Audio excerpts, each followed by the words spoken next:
दमनीय सौंदर्य वाले प्रभु मध्य में बैठे हुए हैं। आसपास असंख्य बछड़े चर रहे हैं और सखा मंडलाकार बैठे हुए हैं। थोड़ी देर में जब हास परिहास एक दूसरे के छीन झपट कर खाने की मंगलमय लीला हो रही, वो उनका छीन कर पा रहे, वो उनका छीन कर पा रहे, वो अपना पवा रहे। कोई कोई सखा उठ करके श्री कृष्ण के मुख में अपने मुख से छाछ डाल रहा है। बहुत मीठी कन्हैया, इधर इशारा। ये ब्रह्मा जी हंस पर चढ़े देख रहे हैं, कैसा पर ब्रह्म परमात्मा है। ये गोप बालक अपनी जूठन खवा रहे हैं और ये बड़े आनंदित होकर खा रहा है। इनकी कोई ऐश्वर्यमयी लीला देखनी चाहिए। भगवान है तो ऐश्वर्यमयी लीला देखनी चाहिए। सब बछड़ों का अपहरण कर लिया और ब्रह्मलोक में योग निद्रा में सुला दिया। सखाओं ने कहा कन्हैया बछड़े नहीं दिखाई दे रहे, तो कहा आप पाओ सब, मैं अभी तो हाथ में दही भात कक और अंगुलियों में नींबू आंवले आदि का अचार, फेंट में सिंगी और बंशी, पीतांबर धारण किए हुए, नीचे पीतवर्ण की धोती धारण किए हुए, मोर मुकुट, बड़ा सुंदर स्वरूप है। प्रभु बछड़ों को खोजने के लिए गए तो एक भी बछड़ा नहीं दिखाई दिया, तो लौटे। संशय तो हुआ कि इसमें कुछ दैवी बाधा है, क्योंकि बछड़े कहां चले जाएंगे। लौटे तो देखे सब पात्र और भोजन वैसे रखा, सखा सब गायब। सखा कहां जा सकते हैं। भगवान ने अपनी दिव्य दृष्टि से देखा, अच्छा ब्रह्मा तुम अपनी माया हमको दिखाना चाहते हो। उसी समय भगवान यावद वत्सप वत्सकाल्पक वपुर्यात् करांघ्रियादिकम यावद यष्टि विषाण वेणुदलसिग यावद विभूषांबरम यावद श्रील गुणाभिधाकृतिवयो यावद विहारादिकम सर्वं विष्णुमयं गिरोंगवदजः सर्वस्वरूपो बभौ। जितने बालक जितनी अवस्था के जैसे कपड़े पहने थे, भगवान कपड़े बन गए, भगवान छड़ी छीकी जो भी जैसा जब सब वैसे बन गए। जिसके जैसे हाथ पैर, जिसके जैसे नेत्र, जिसकी जैसी बोलचाल, छड़ियां सिंगी बांसुरी पत्ते छीके सब भगवान बन गए। उनका शील स्वभाव गुण नाम रूप अवस्था जैसी वो खाते पीते, जैसे उनको जो पसंद आता, ठीक भगवान श्री कृष्ण उस रूप में प्रकट हो गए। मानो वेदवाणी मूर्तिमान हो गई। वेदवाणी कहती है सर्वम खलमिदम ब्रह्म, सब ब्रह्म ही है। सर्वात्मा भगवान असंख्य बछड़े बन गए, जिसकी जैसी अवस्था जैसा स्वभाव, और सब ग्वाल बाल बन गए। अब अपने ही स्वरूप ग्वाल बालों के साथ अपने ही स्वरूप बछड़ों को चराने के लिए खेलते हुए भगवान ब्रज में गए। अब आज जो गाय बछड़े को देखती तो उतना ही प्यार करती जितना श्री कृष्ण को। बांसुरी की ध्वनि सुनते ही दौड़ पड़ी ब्रजवासिनी गोपियां।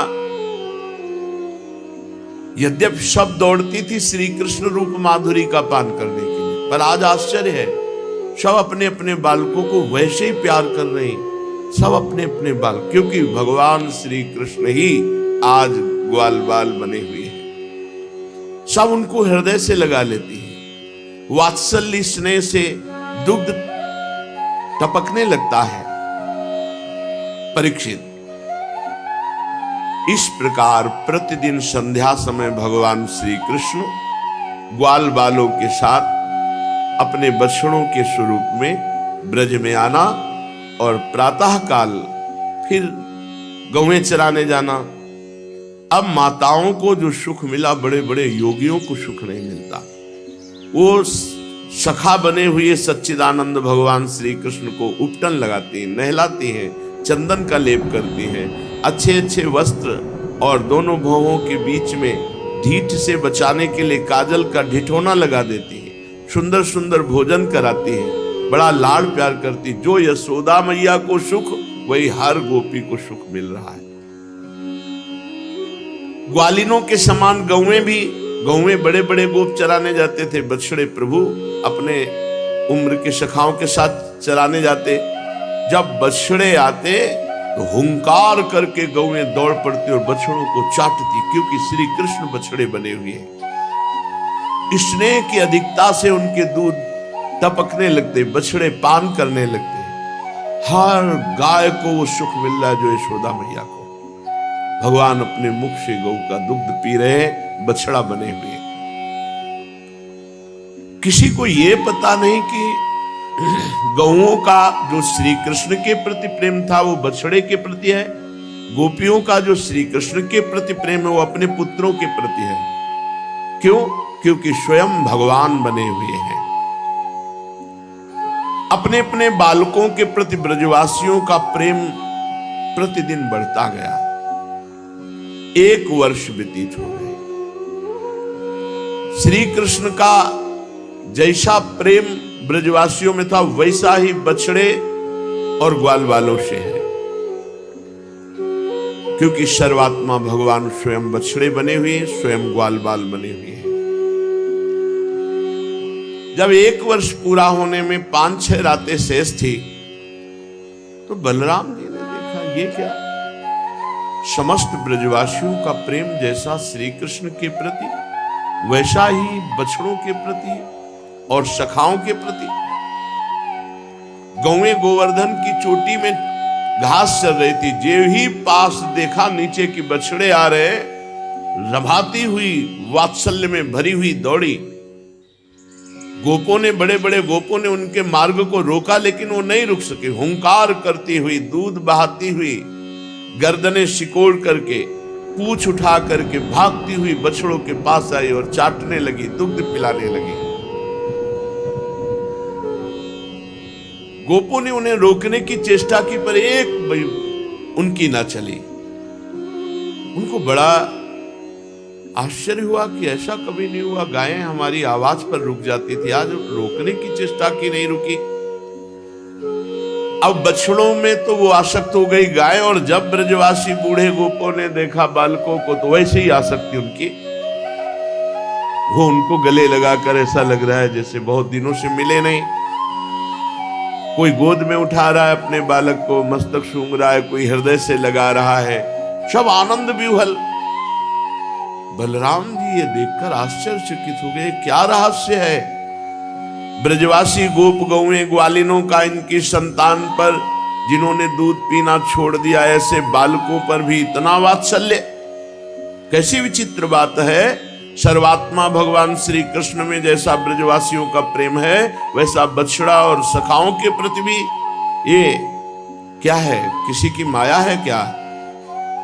ये कोई देवता की माया है? नहीं नहीं, मेरे श्री कृष्ण के सामने किसी देवता की या असुरों की माया तो चल ही नहीं सकती। बलराम जी ने अपनी ज्ञान दृष्टि का प्रयोग किया, देखा साक्षात श्री कृष्ण परब्रह्म परमात्मा बछड़े बने हुए हैं और सखा बने हुए। ये तो सब श्री कृष्ण ही श्री कृष्ण है। वस्त्र, छीका, छड़ी, बंसी, सिंगी, सखा, बछड़े, सब श्री कृष्ण। ओहो, भिन्न भिन्न रूपों में केवल एक परमात्मा, क्या बात है। श्री कृष्ण बालक तो बने हुए हैं, उनके वस्त्र भी बने हुए हैं, सिंगी, रस्सी, सब। बलराम जी ने ये क्यों ऐसा प्रभु ने किया? ध्यान से देखा, अच्छा ब्रह्मा जी ने बछड़ों को और गायों को हरण कर लिया। ये बात बलराम जी जान गए। इतने में ब्रह्मा जी ब्रह्मलोक से लौट करके आए कि अब देखें श्री कृष्ण की क्या दशा है बछड़े और सखाना होने पर। ब्रह्मलोक के कालमान से एक त्रुटि हुई थी और यहां का 1 वर्ष हो गया था। त्रुटि कहते हैं कमल को लेकर ऐसे छेदो, उतने समय को त्रुटि कहते हैं। इस त्रुटि में ब्रह्मलोक में जो समय लगा, यहां मृत्यु लोक का 1 वर्ष व्यतीत हो गया। आके देखा तो वैसे ही फिर भोजन लीला हो रही है, सखाओं के साथ हंसी खेल, और वैसे ही बछड़े चल रहे। ब्रह्मा जी ने सोचा कि बछड़ों को और सखाओं को तो मैंने ब्रह्मलोक में योग निद्रा में सुला दिया, फिर ये कौन है? शायद उन बछड़ों को प्रभु और सखाओं को ले आए हो। फिर ब्रह्मलोक गए, देखा वहां सो रहे बछड़े और सखा भगवान की योग निद्रा। फिर वृंदावन आए, देखा वैसे ही खेल रहे हैं। बहुत बार ऐसा किया, अचेत होने लगे। ब्रह्मा जी की बुद्धि काम नहीं करी। मेरी माया से मोहित ग्वाल बाल और बछड़े जब ब्रह्मलोक में है तो ये कौन है? एक साल से भगवान किनके साथ खेल रहे हैं? ब्रह्मा जी ने दोनों स्थानों पर दोनों को देखा और अपनी ज्ञान दृष्टि से देखना चाहा, पर देखने की सामर्थ्य तो श्री कृष्ण देते हैं। कौन बालक सही है, कौन माया के द्वारा रचे गए हैं, निर्णय ही नहीं कर पाए। मुग्ध हो गए, भगवान श्री कृष्ण की माया से मोहित हो गए। पर कोई भी माया भगवान श्री कृष्ण का स्पर्श नहीं कर सकती। ब्रह्मा जी बेटा है ना, भगवान के नाभि कमल से प्रकट हुए, चले थे अपने पिता श्री कृष्ण को अपनी माया से मोहित करने के लिए, किंतु मोहित करना तो दूर रहा, अजन्मा होने पर वो खुद मोहित हो गए। निर्णय नहीं कर पा रहे कि ये ब्रज में जो बालक और सखा हैं ये सही है या ब्रह्मलोक के। जिस प्रकार रात के घोर अंधकार में कोहरे के अंधकार का कोई प्रभाव नहीं होता, जिस प्रकार दिन के प्रकाश में जुगनू के प्रकाश का कोई प्रभाव नहीं होता, ऐसे ही क्षुद्र पुरुष की माया महापुरुष के ऊपर कोई प्रभाव नहीं डाल सकती। फिर भगवान तो महापुरुषों को प्रकट करने वाले हैं, वो अपना प्रभाव खो बैठे। ब्रह्मा जी विचार कर ही रहे थे, आकाश में की दृष्टि डाली पुनः तो देखा जितने बछड़े सब सजल नील, जैसे मेघ नवीन, ऐसी श्याम कांति, ललित त्रिभंगी मुरलीधर, असंख्य मुरलीधर बछड़े बने हुए, सखा बने हुए हैं श्री कृष्ण। और सब के सब बछड़े और सखा का रूप त्याग कर श्याम वर्ण पीतांबरधारी दिव्य अस्त्रों से सुसज्जित, कंठ में मनोहर वनमालाएं, वक्षास्थल पर सुनहरी वत्स रेखा, बाहों में बाजूबंद, कलाइयों में शंखाकार रत्नों से जड़े कंगन, सी चरणों में नूपुर, कमर में करधनी, अंगुलियों में दिव्य अंगूठियां, नख से सिक तक तुलसी की मालाओं से सुशोभित भगवान श्री कृष्ण। असंख्य रूप, यही है सच्चा स्वरूप। सब रूपों में भगवान ही है। भगवान ने मुस्कुरा दिया, जीव ही मुस्कुराया तो बेसुध हो रहे, ब्रह्मा जी बेसुध हो रहे। ब्रह्मा जी ने देखा कि उनके जैसे करोड़ों ब्रह्मा हर रूप की आराधना कर रहे हैं। मूर्तिमान होकर के करोड़ों ब्रह्मा हाथ जोड़े हर रूप की आराधना कर रहे हैं। अलग अलग अणिमा महिमा गरिमा आदि सिद्धियां, माया विद्या विभूतियां, महत्त्व 24 तत्व, ये सब मूर्तिमान होकर भगवान की आराधना कर रहे हैं। प्रकृति में क्षोभ उत्पन्न करने वाला काल, उसका परिणाम कारण स्वभाव, वासनाओं को जगाने वाले संस्कार, कामनाएं, कर्म, विषय, उनके फल, ये सब मूर्तिमान होकर भगवान की उपासना कर रहे हैं। भगवान की सत्ता और महत्ता के सामने सभी अपनी सत्ता और महत्ता अस्तित्व खो बैठे हैं। ब्रह्मा जी ने यह भी देखा, भूत भविष्य वर्तमान त्रिकाल बाधित सत्य सच्चिदानंद सब रूप है, सब रूप स्वयं प्रकाश है, केवल अनंत है, आनंद स्वरूप है, जड़ता का किंचन मात्र स्पर्श नहीं, सब चैतन्य घन, सब के सब एक रस। यहां तक कि उपनिषद दर्शी तत्व ज्ञानियों की दृष्टि भी अनंत महिमा का पार नहीं पा सकती। ब्रह्मा जी ने एक साथ देखा कि सब के सब उन पर ब्रह्म परमात्मा श्री कृष्ण ही बने हुए हैं। फिर देखा चराचर जगत श्री कृष्ण बने हुए हैं। ये अत्यंत आश्चर्यमय दृश्य देखकर ब्रह्मा जी चकित रहे। 5 कर्मेंद्रियां, 5 ज्ञानेंद्रियां और एक मन, ये क्षुब्ध बेहोश होने लगे। ब्रह्मा जी निस्तेज हो गए, मौन हो गए, स्तब्ध खड़े हो गए। ऐसा लगा कि ब्रज में आकाश में ब्रज के अधिष्ठात्र देवता ने एक पुतली खड़ी कर दी। 4 मुख वाले ब्रह्मा ऐसे स्तब्ध, चेतना रहित। परीक्षित, भगवान का स्वरूप तर्क से परे है। भगवान की महिमा असाधारण है। भगवान स्वयं प्रकाश आनंद स्वरूप माया से अतीत हैं। वेदांत भी साक्षात रूप से उनका वर्णन करने में असमर्थ है। इसलिए उससे भिन्न का निषेध करके आनंद स्वरूप ब्रह्म का संकेत किया गया है। यद्यपि ब्रह्मा जी समस्त विद्याओं के अधिपति हैं, तथापि भगवान के दिव्य स्वरूप को तनिक भी वो न सह सके। यहां तक कि उनकी महिमा के रूपों को देखने में भी असमर्थ हो गए, आंखें मूंद ली। जब भगवान ने देखा कि ब्रह्मा जी असमर्थ होकर मूर्छित होकर गिरने वाले हैं, तो माया हटा दी। अब ब्रह्मा जी को फिर चेतना आई, मानो मरकर फिर जी उठे हो। सचेत हुए, बड़े कष्ट से नेत्र खोले, तो उन्हें अपना ब्रह्मा शरीर दिखाई दिया। और जब चारों ओर देखने लगे तो पहले जैसा वही दिव्य वृंदावन, बड़ा मनोहर वृंदावन। वृंदावन एक जैसा, एक रस, जिधर देखो उधर जीवों को परमानंद प्रदान करने वाले पुष्पों से लदे हुए, लहराते हुए हरे हरे पत्ते, सुंदर सुंदर रसीले फल। भगवान श्री कृष्ण की ये लीला भूमि है। बहुत जोर की बात है, कह रहे भगवान श्री कृष्ण की ये लीला भूमि है, इसलिए इसमें काम, क्रोध, लोभ, मोह, मद, तृष्णा, ये दोष ज्यादा प्रभाव नहीं डाल सकते। यदि आप ठीक से रहोगे तो यहां ऐसा प्रभाव नहीं जैसा जगत में है। यहां के पशु पक्षियों में भी प्रेम भरा हुआ है। ब्रह्मा जी ने वृंदावन का दर्शन किया और देखा कि परब्रह्म परमात्मा गोप बालक का नाट्य कर रहा है।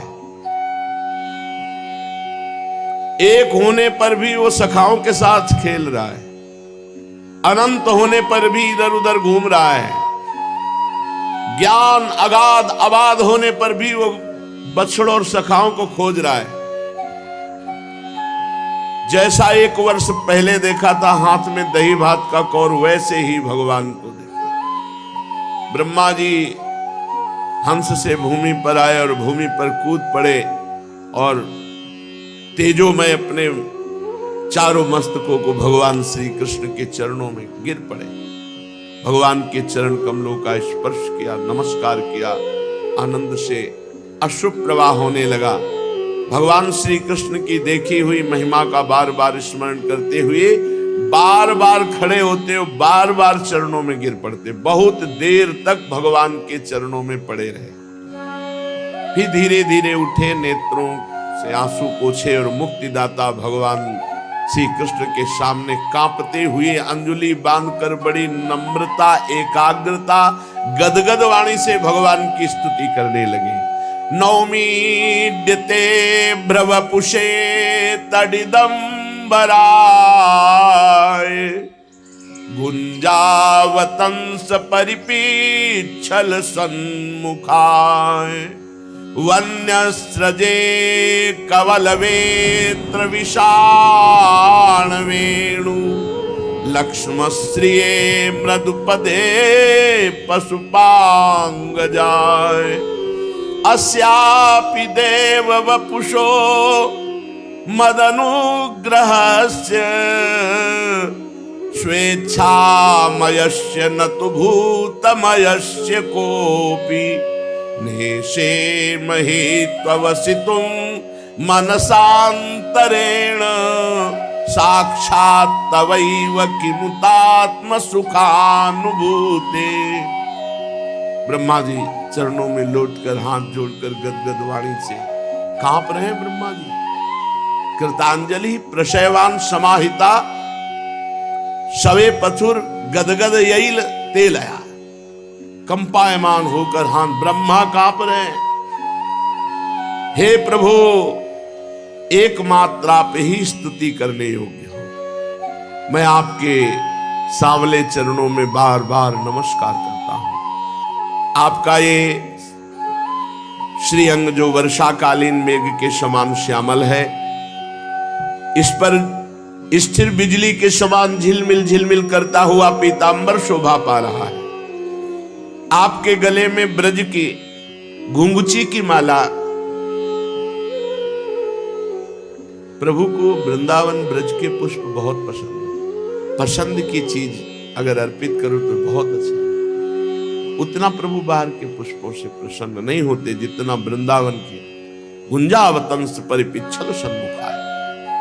यहाँ के हम कह रहे हैं आपका फ्लैट है तो आप बालकनी में 2-3 गमले लगा दीजिए। हर श्रृंगार है, राय बेल, छोटे छोटे पौधे, उनमें 4 पुष्प बहुत है अपने प्रियालाल के लिए। अगर आपके पास 200 गज जगह, 50 गज जगह में लताएं लगा दीजिए और उनका एक नवीन पत्ता, 2-3 पुष्प ऐसे प्रभु को अर्पित करोगे, बहुत है। प्रभु ब्रज के पुष्पों की घुंघची की माला, गुंजावतंश, कानों में मकराकृत कुंडल, सिर पर मोर पंख का मुकुट, इन सब की कांति से आपके मुख पर अनोखी छटा छिटक रही है। वक्षास्थल पर लटकती हुई मनमाला, नन्ही सी हथेली पर दही भात का कौर, बगल में बेत और सिंगी, कमर की फेट में आपकी पहचान बताने वाली बांसुरी शोभा पा रही है। आपके कमल से सुकोमल परम सुकुमार चरण और यह गोपाल बालक का सुमधुर वेश। ब्रह्मा जी कहते प्रभु मैं और कछु नहीं जानता, बस मैं तो इन्हीं चरणों पर न्यौछावर हूं। स्वयं प्रकाश परमात्मन, आपका ये श्री विग्रह भक्तजनों की लालसा अभिलाषा पूर्ण करने वाला है। यह आपकी चिन्मयी इच्छा का मूर्तिमान स्वरूप मुझ पर आपका साक्षात कृपा प्रसाद है। मुझे अनुग्रहित करने के लिए आपने ये लीला की है। मुझे अनुग्रहित, मुझ पर कृपा करने। कौन कहता है कि ये पंचभूतों की रचना है? पंचभूतों की रचना मैं करता हूं, मैं जानता हूं। ये अपराकृत शुद्ध सत्वमय सच्चिदानंदमय स्वरूप है आपका। मैं या बड़े से बड़ा कोई योगी समाधि लगाकर भी इस आपके सच्चिदानंद विग्रह की महिमा को नहीं जान सकता। फिर आत्मा आनंद अनुभव स्वरूप साक्षात आपकी महिमा को कोई एकाग्र मन से भी कैसे जान सकता है? प्रभु बहुत ध्यान देने योग्य विनती भी कर रहे हैं, इसमें ज्ञान भी अपने को मिलना है। कह रहे ज्ञाने प्रयास मुदपास्य नमन्तेव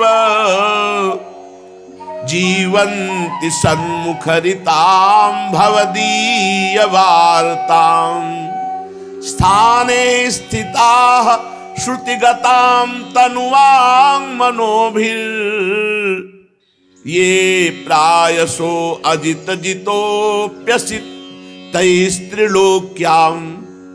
जो लोग ज्ञान का प्रयास ना करके अपने स्थान में स्थित रहकर भवदीय वार्ता, आपके निज जन संत जनों के मुख से सत्संग सुनते रहते हैं, क्योंकि सन्मुखरिताम भवदीय वार्ताम, जो भगवत प्रेमी महात्मा होते हैं उनका व्यसन होता है भगवान की चर्चा करना, और उनके पास जो रहते हैं वो ना सुनना चाहे तो भी सुनने को मिलता है भगवान की वार्ता। जो शरीर से, वाणी से, मन से विनयावनत होकर आपके संतों के मुख से सत्संग सुनते रहते हैं, यहां तक कि सत्संग को अपना जीवन बना लेते हैं, सत्संग के बिना जी नहीं सकते।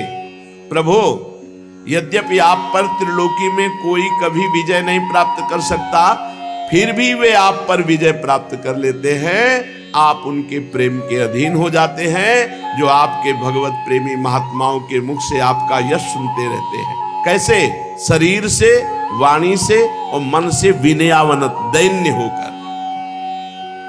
श्रेयः श्रुतिं भक्ति मुदस्यते विभो क्लिश्यन्ति ये केवल बोध लब्धये तेषामसौ क्लेशल एव शिष्यते नान्यद् यथा स्थूल तुषावघातिनां प्रभु जो सब सुख प्रदान करने वाली आपकी भक्ति है, कल्याण का मूल स्रोत है, आनंद का उद्गम स्थान है, जो आपकी भक्ति छोड़कर ज्ञान प्राप्ति के लिए श्रम उठाते हैं, दुख भोगते हैं, उनको बस क्लेश ही क्लेश हाथ लगता है और कुछ नहीं। जैसे थोथी भूसी कूटने वाले को केवल श्रम ही मिलता, चावल नहीं। तेषामसौ क्लेशन एव शिष्यते नान्यद यथा स्थूल तुषावघाति नाम पुरेह भूमन बहवोऽपि योगिनस् त्वदर्पितेहा निज कर्म लब्धया विबुद्ध भक्त्यैव कथोपनीतया प्रपेदिरेन्जोच्युत ते गतिम पराम। प्रभु मैंने देखा है इस लोक में पहले बहुत से योगी हो गए, और जब योग आदि के द्वारा उनको परमानंद की प्राप्ति नहीं हुई, तब उन्होंने अपने लौकिक और वैदिक समस्त कर्म आपके चरणों में समर्पित कर दिए।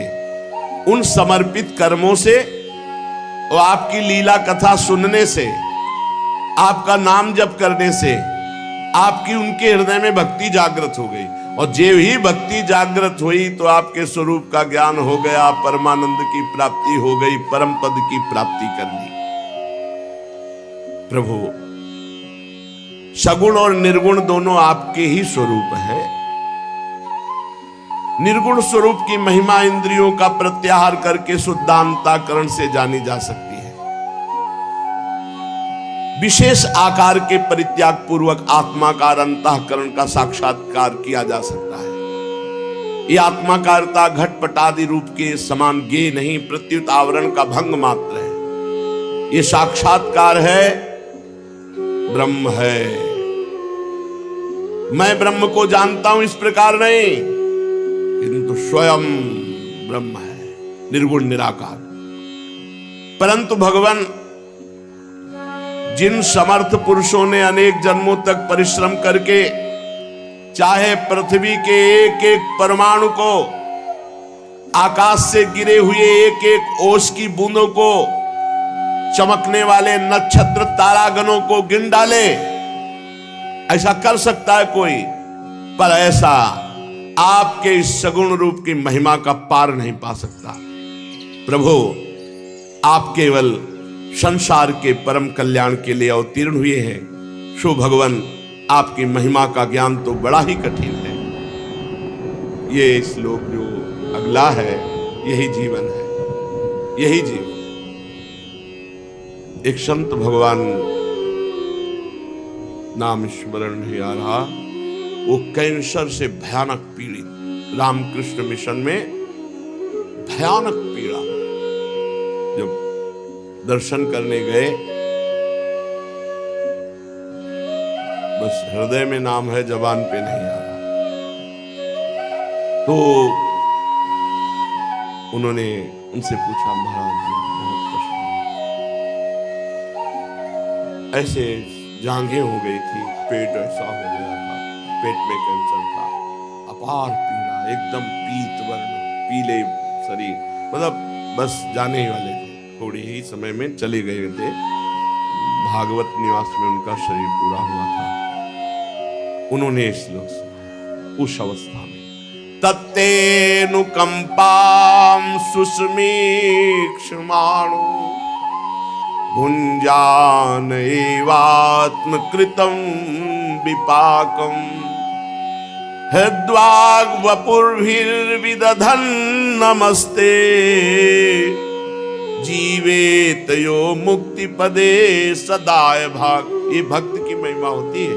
ऐसी भयानक पीड़ा में श्लोक बताया और इसकी व्याख्या की। कहा कि जो पुरुष क्षण क्षण में, हमारे ऊपर भगवान की बड़ी कृपा, श्री जी की बड़ी कृपा है, भली भांति ये अनुभव करता है कि मेरे ऊपर बहुत कृपा है, और प्रारब्ध के अनुसार जो दुख सुख आए, बिना विकार आए हृदय में उसे भोग ले। दुख आया, व्यथित हो गए, ये विकार है। सुख आया, हर्षित हो गए, अभिमान आ गए, ये विकार है। सुख दुख, मान अपमान, रोग, नाना प्रकार की पीड़ाएं, इनको चुपचाप भगवान की बड़ी कृपा है। शायद हम आपको सच्ची कहते हैं, जब एकांत में चिंतन करते हैं तो 100% ये कृपा नजर आती, किडनी 100% कृपा नजर आती कि शायद ऐसा ना होता तो शरणागति पक्की नहीं होती, साधना में अहंकार होता। बहुत ध्यान पूर्वक ये सुनने का है, बहुत मंगलमय श्लोक है। तत्तेनुकंपाम सुस्मीक्ष्मा, हर बात में अपने प्रभु की कृपा देखता है, बड़ी कृपा, प्रियाजू की बड़ी कृपा है। कष्ट में करा रहे तो कह रहे तत्तेनुकंपाम सुस्मीक्ष्मा, हमें बड़ा सुख मिला था कि यही भक्ति की महिमा है, यही भगवान के भजन का फल है कि अंतिम स्थिति है, भीषण कष्ट है, हिल भी नहीं सकते और मुस्कुरा कर ऐसे कह तत्तेनुकंपाम, धीरे धीरे श्लोक निकल, तत्तेनुकंपाम सुस्मीक्ष्माणो भुंजान एवात्मकृतम विपाकम हृदवा वपुर्भिर विदधन नमस्ते। आहा, ये भी बात है, कह रहे हैं हृदय से बार बार प्रभु आपकी जय हो, आपकी जय हो, प्रियाजू आपकी जय हो, कष्ट में है आपकी, राधा वल्लभ लाल की जय, प्रियाजू की जय, हृदय से, वाणी से और पुलकित शरीर से बार बार प्रभु मैं तो आपका हूं, प्रभु मैं तो आपका हूं। आए हुए दुख सुख को निर्विकार भाव से जो भोग लेता है, बहुत ये काम का श्लोक है, बहुत काम का श्लोक है। साधक विचलित नहीं होगा अगर इस श्लोक को समझ ले। प्रतिक्षण तत्तेनुकंपाम सुस्मीक्ष्माणो, मेरे ऊपर भगवान की बड़ी कृपा है। भुंजान एवात्मकृतम विपाकम, आए हुए कष्ट को दूर करने के लिए भगवान से शब्द न भोग ले, बड़ी कृपा भगवान की। और हृदय से, वाणी से और शरीर से बार बार पुलकित होकर जय हो, जय हो, नमस्कार प्रभु, प्रणाम, आपकी जय हो, आपका विधान मंगलमय है। तो क्या मिलता है? बोले जीवे तयो मुक्ति पदे सदाय भाग, जीते हुए वो मुक्ति पद को प्राप्त हो गया, मुक्ति पद। बस यही है समझने का विषय। हर समय नाम जप करो और हर समय मेरे ऊपर प्रभु की बड़ी। कोई मार दिया, कोई गिर गए, हमने एक संत को देखा कि वो सीढ़ी से कई सीढ़ी नीचे गिरा, दौड़ के गए, उनको उठाया गंगा के किनारे के बाद, वो बड़ी कृपा, निपट गए, बड़ी कृपा। उनका क्या निपट गए? मां बोली प्रारब्ध था, निपट गया, बड़ी कृपा। हर समय कृपा का अनुभव करना, ये बात तत्तेनुकंपाम सुस्मीक्ष्माणो, हर समय भगवान की कृपा का अनुभव। और भुंजान एवात्मकृतम विपाकम, हर कष्ट को, हर सुख को गंभीरता से सह जाओ, ना अभिमान आने पावे और ना व्यथा आने पावे, और हृदय से, वाणी से, तन से पुलकित होकर भगवान के चरणों में अपने आप को बार बार समर्पित करता रहे। प्रभु मैं आपका हूं, प्रभु मैं आपका हूं। तो बोले वो इसी जीवन में परम पद का अधिकारी हो गया, इसी जीवन में परम पद का अधिकारी हो गया, जैसे अपने पिता की संपत्ति का पुत्र जैसे पहले हो गया। बस यही है।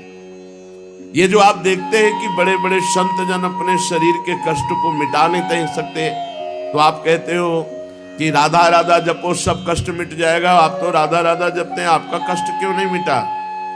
ये आदेश है। तत्तेनुकंपाम सुस्मीक्ष्माणो भुंजान एवात्मकृतम विपाकम, जो हमारे प्रारब्ध में आया हुआ सुख दुख है उसको भोग लेते हैं, हर समय प्रभु का चिंतन करते। बड़ी कृपा हमारे प्रभु की। हे नाथ, मैं जैसा भी आपका हूं, बोले परम पद का ऐसे अधिकारी हो जाता है जैसे पिता की संपत्ति पे पुत्र का अधिकार। प्रभु पश्येश में नार्यमनंतयाद्दे परात्मनि त्वय्यपि मायि मायिनी मायां वितत्ते क्षितुमात्म वैभवम् अहं क्रिया नैच्छमिवार्चि रगन्नो। प्रभु मेरी दृष्टता तो देखो, मेरी दृष्टता देखो। आप अनंत आदि परमात्मा पुरुष, महामहिमा में पुरुषोत्तम हो, आपकी ही कृपा से मुझे सामर्थ्य मिली। मैं अपनी माया आपके ऊपर फेंक रहा था। मेरी दृष्टता, कुटिलता देखो प्रभु। मैं अपनी माया का प्रभाव दिखाकर आपको, यही होता है। जब इष्ट और गुरु कृपा होती, कुछ सद्गुण कुछ महिमा आते हैं तो अपने को श्रेष्ठ समझ लेता है और ये नहीं जानता कि जिनकी कृपा से आए उनके ऊपर हम क्या रुआब दिखाएं। ब्रह्मा जी कह रहे मेरी कुटिलता धृष्टता देखो, आपसे ही प्राप्त किया है जो कुछ प्राप्त है, और आपको ही अपना प्रभाव दिखाने चले थे। प्रभु मैं आपके सामने हूं ही क्या, एक चिंगारी हूं आपकी, आप आग की ज्वाला है। प्रभु मैं रजोगुण से उत्पन्न हुआ हूं, आपके स्वरूप को ठीक ठीक नहीं जानता, इसी से अपने को आपसे अलग संसार का स्वामी माने बैठा था। मैं अजन्मा जगत करता हूं, इस मायाकृत मोह के घने अंधकार से मैं अंधा हो रहा था।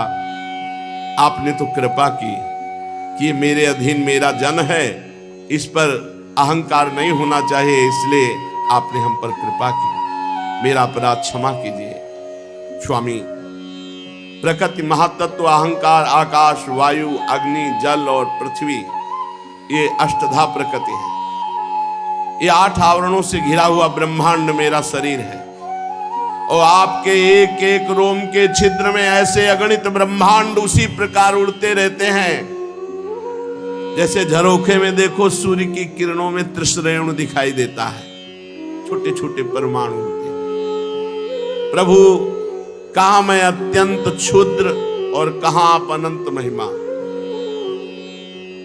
भगवान एक भी शब्द नहीं बोले, एक बार भी ब्रह्मा जी की तरफ नहीं देखे, क्योंकि सखाओं से अलग कर दिया, खेल में बाधा डाल दी, प्रेमियों को 1 वर्ष दूर रखा।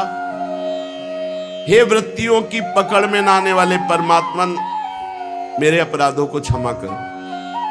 जब बच्चा माता के पेट में रहता है तो हाथ पैर पटकता है, तो माता उसे अपराध नहीं समझती, खुशी होती है हलचल देखकर। प्रभु कौन सी ऐसी वस्तु है जो आपकी कोख में ना हो, तो मैं भी तो आपकी कोख में हूं।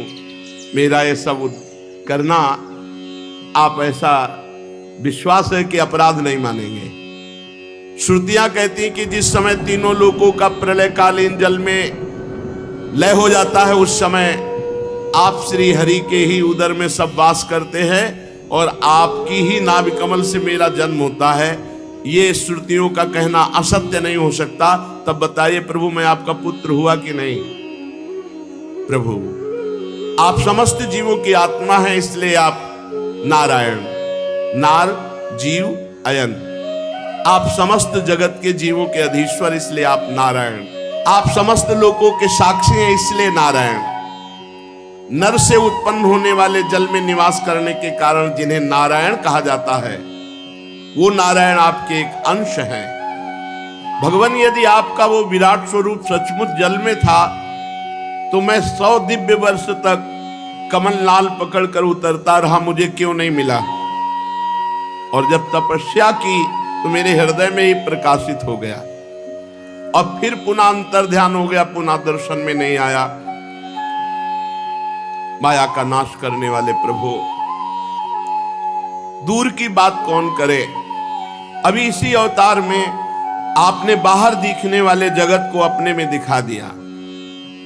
जब माता आपको दुग्ध पान करा रही थी तब दिखा दिया, जब रज के लिए डांट रही थी कि मिट्टी खाई तब आपने मुंह खोल कर दिखा दिया। प्रभु इस संपूर्ण विश्व आपके उदर में विराजमान है। उस दिन की बात जाने दीजिए, आज ही लीजिए। क्या आज आपने मेरे सामने अपने अतिरिक्त संपूर्ण विश्व को अपनी माया का खेल नहीं दिखाया? आप अकेले, फिर संपूर्ण ग्वाल बाल बछड़े छड़ी छीके बंसी सिंगी सब आप बन गए। उसके बाद मैंने देखा कि आप सब ऐश्वर्य रूप हो गए। और उसके बाद देखा कि मैं ब्रह्मा महादेव आदि सब तत्व उनकी सेवा कर रहे हैं। आपने अलग अलग उतने ही ब्रह्मांडों का रूप धारण किया, परंतु अब आप केवल अपरिमित अद्वितीय ब्रह्म रूप से ही शेष है। जो लोग अज्ञान के कारण आपके स्वरूप को नहीं जानते, उन्हीं को आप प्रकृति में स्थित जीव के रूप में प्रतीत होते हैं। उन पर अपनी माया का पर्दा डाल करके सृष्टि के समय मेरे ब्रह्मा, पालन के समय विष्णु और लय के समय संहार के समय भगवान महादेव का रूप आप धारण करते हैं। प्रभु आप सारे जगत के स्वामी और विधाता हैं। अजन्मा होने पर भी आप देवता ऋषि मनुष्य पशु पक्षी जलचर आदि योनियों में अवतार ग्रहण करते हैं।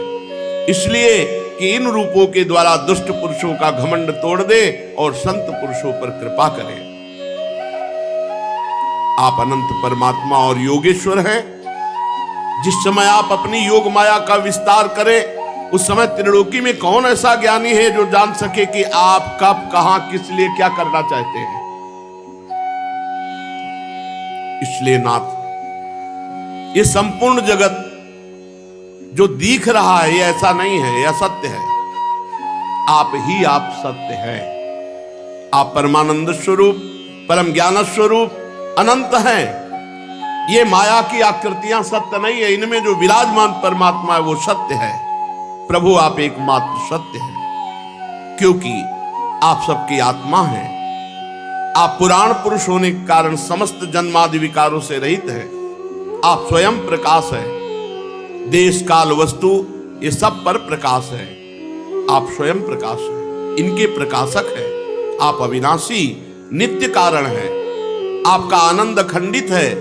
आप में ना तो किसी प्रकार का मल है और ना अभाव है। आप पूर्ण हैं, एक हैं। समस्त उपाधियों से मुक्त होने के कारण आप अमृत स्वरूप हैं, और यही स्वरूप समस्त जीवों का अपना स्वरूप है। जो भगवान का स्वरूप है वही समस्त जीवों का स्वरूप है। कैसे प्राप्त होता है यह स्वरूप? गुरु रूप सूर्य से उनकी आराधना करके तत्व ज्ञान रूपी दिव्य दृष्टि प्राप्त होने पर फिर ये रूप नहीं देखते, फिर तत्व देखता है। इस झूठे संसार सागर को पार कर जाते हैं। हे प्रभु, जो पुरुष परमात्मा को आत्मा के रूप में नहीं जानते, वह अज्ञान के कारण नाना रूपों में प्रपंच में फंसकर दुर्गति को प्राप्त होते हैं। जो भगवान का स्वरूप वही जीव का स्वरूप, ये बिल्कुल परम सत्य है। बिल्कुल इसमें कोई संशय नहीं। बहुत से शास्त्रों का स्वाध्याय करके और इस मार्ग पे चल के, और ब्रह्मा जी बोल रहे हैं, जैसे रस्सी का भ्रम तब तक बना रहता है। रस्सी का भ्रम क्या है? सांप। जब तक उस पर प्रकाश न पड़े, ऐसे ही जड़ चेतन के रूप का भ्रम बना रहता है जब तक ज्ञान का प्रकाश हो। जहां ज्ञान हुआ, बहुनाम जन्मनावंते ज्ञानवान माम प्रपद्यते वासुदेवा सर्वमित सा महात्मा शुद्ध। जहां ज्ञान हुआ तो अब रस्सी दिखाई दी, सांप नहीं। खत्म भय। संसार भय देने वाला तब तक है जब तक सब में भगवान नहीं दिखाई दे रहे। प्रभु, ये बंधन और मोक्ष दोनों अज्ञान है। बिल्कुल सत्य। बंधन हुआ ही नहीं तो मोक्ष किस बात का? बस जानकारी करनी, यही जानकारी करनी। जड़ चैतन्य ग्रंथ पढ़ गई और यद्यपि मृषा छूटति कछरे। तो इसमें कह रहे हैं अज्ञान संज्ञौ भवबंध मोक्षौ दो नाम नान्योस्तु ऋतज्ञ भावात्। बंधन अज्ञान है तो मोक्ष ये भी अज्ञान है। कैसे कोई मानेगा? अगर शास्त्र पढ़े नहीं है तो समझ में नहीं आएगा। अज्ञान संज्ञौ भवबंध मोक्षौ दो नाम नान्योस्ति ऋतज्ञ भावात्। जब गांठ ही नहीं पड़ी तो खुलना भी तो झूठा हुआ। जब बंधा ही नहीं तो मोक्ष भी तो झूठा हुआ। वेदांत का श्रवण नहीं हुआ, मनन नहीं हुआ, चला नहीं तो इस बात को। अज्ञान संज्ञौ भवबंध मोक्षौ जेहि जाने जग जाए हेराई जागे जथा स्वप्न भ्रम जाई। जग जाओ, कोई काम क्रोध लोभ मोह मद मत्सर आप में नहीं है, न थे न रहेंगे। ये अंतःकरण धर्म में है। तुम इसके साक्षी दिव्य चैतन्य घन निर्मल थे, निर्मल हो, निर्मल रहोगे। और यही ज्ञान है। कोई नहीं बंधन है, न कोई मोक्ष है। यद्यपि मृषा छूटति कछरे अज्ञान संगो भवबंध मोक्षो दो नाम नान्योस्ति ऋतज्ञ। बड़ा अमृत में शब्द है। भगवान श्री कृष्ण का जन्म एक अद्भुत घटना है जो न केवल हिंदू धर्म में विशेष महत्व रखती है, बल्कि यह एक प्रेरणादायक और दिव्य कथा भी है। यह कहानी हमें प्रेम, भक्ति और सत्य की शक्ति के बारे में सिखाती है। कृष्ण का जन्म हुआ जब धरती पर अत्याचार और अन्याय बढ़ गया था। उस समय मथुरा का राजा कंस अपनी क्रूरता के लिए जाना जाता था। उसने अपनी बहन देवकी से गहरी नफरत रखी थी, क्योंकि एक भविष्यवाणी के अनुसार देवकी का 8वां पुत्र उसे मारने वाला था। कंस ने देवकी और उसके पति वासुदेव को बंदी बना लिया और उन्हें प्रताड़ित करने लगा। जब देवकी गर्भवती हुई तो कंस ने उसे अपने कैद खाने में रखा। उसने हर गर्भ के पुत्र को मार डालने का निर्णय लिया, लेकिन जब देवकी ने पहली संतान को जन्म दिया तो कंस ने उसे बेरहमी से मार डाला। इसी तरह उसने देवकी के अन्य बच्चों को भी एक एक कर मार दिया। जब देवकी ने 8वां पुत्र श्री कृष्ण को जन्म दिया तो यह अत्यंत अद्भुत घटना थी। जैसे ही कृष्ण का जन्म हुआ, कैद खाने में अद्भुत घटनाएं हुई।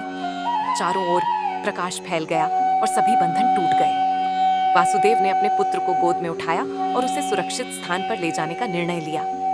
उस समय यमुना नदी उफान पर थी, लेकिन जब वासुदेव ने कृष्ण को लेकर नदी को पार किया तो नदी ने उन्हें रास्ता दे दिया। वासुदेव ने कृष्ण को नंद बाबा और यशोदा के घर पहुंचाया, जहां उन्होंने अपनी कन्या को जन्म दिया था। जब वासुदेव ने कृष्ण को वहां रखा और वापस लौटे तो यशोदा ने अपनी बेटी को जन्म दिया। कंस ने जब सुना कि देवकी ने एक और बच्ची को जन्म दिया है तो उसने सोचा कि यह वही बच्ची है जो उसे मारेगी। कंस ने उस बच्ची को उठाया और उसे दीवार पर पटकने की कोशिश की, लेकिन वह बच्ची अचानक हवा में उड़ गई और कंस को यह बताया कि उसका अंत तो कृष्ण के हाथों होगा। कंस को समझ में आया कि उसकी मौत का समय नजदीक है। कृष्ण का बचपन अद्भुत था। वह नंदगांव में बड़े हुए, जहां उन्होंने अपने दोस्तों के साथ मस्ती की, गोपियों का दिल जीता और अपनी लीला से सभी को मंत्र मुग्ध कर दिया। उनका हर कदम, हर बात एक नई कहानी बन जाती थी। वे अपने दोस्तों के साथ मिलकर बांसुरी बजाते, गायों को चराते और गांव के बच्चों के साथ खेलते। कृष्ण की लीलाओं में सबसे प्रसिद्ध लीलाएं हैं गोपियों के साथ रासलीला। जब वे बांसुरी बजाते तो गोपियां उनकी ओर आकर्षित हो जाती थीं। उनका प्रेम और भक्ति अद्भुत थी। कृष्ण ने उन्हें सिखाया कि सच्चा प्रेम क्या होता है। एक बार मथुरा में कंस ने कृष्ण को बुलाने के लिए दुष्ट राक्षसों को भेजा, लेकिन कृष्ण ने सभी राक्षसों को मारकर न केवल अपनी शक्ति का प्रदर्शन किया, बल्कि यह भी साबित किया कि सच्चाई और धर्म हमेशा विजयी होते हैं। कंस का अंत भी निकट था और एक दिन कृष्ण ने उसे चुनौती दी। कृष्ण ने कंस के साथ एक महाकवि की तरह युद्ध किया। कंस ने अपने सारे बल और सामर्थ्य का प्रयोग किया, लेकिन कृष्ण की शक्ति और बुद्धि ने उसे पराजित कर दिया। अंततः कंस को उसकी क्रूरता का फल मिला और कृष्ण ने उसे मार डाला। कृष्ण ने मथुरा को अत्याचार से मुक्त किया और वहां के लोगों को एक नई आशा दी। उनके जन्म के साथ ही न केवल मथुरा बल्कि संपूर्ण धरती पर एक नया युग प्रारंभ हुआ। कृष्ण ने धर्म की स्थापना की और अधर्म का नाश किया। कृष्ण का जीवन एक प्रेरणा है। उनके कार्यों ने हमें सिखाया कि कैसे हमें कठिनाइयों का सामना करना चाहिए और सच्चाई के मार्ग पर चलना चाहिए। उनके जन्म के दिन को हम जन्माष्टमी के रूप में मनाते हैं, जो एक महत्वपूर्ण पर्व है। कृष्ण की कथा न केवल धार्मिक है, बल्कि यह मानवता के लिए एक संदेश है। उन्होंने हमें सिखाया कि प्रेम, भक्ति और सच्चाई का मार्ग हमेशा कठिनाइयों से भरा होता है, लेकिन हमें कभी हार नहीं माननी चाहिए। उनकी लीलाएं, उपदेश और प्रेम आज भी लोगों के दिलों में जीवित हैं।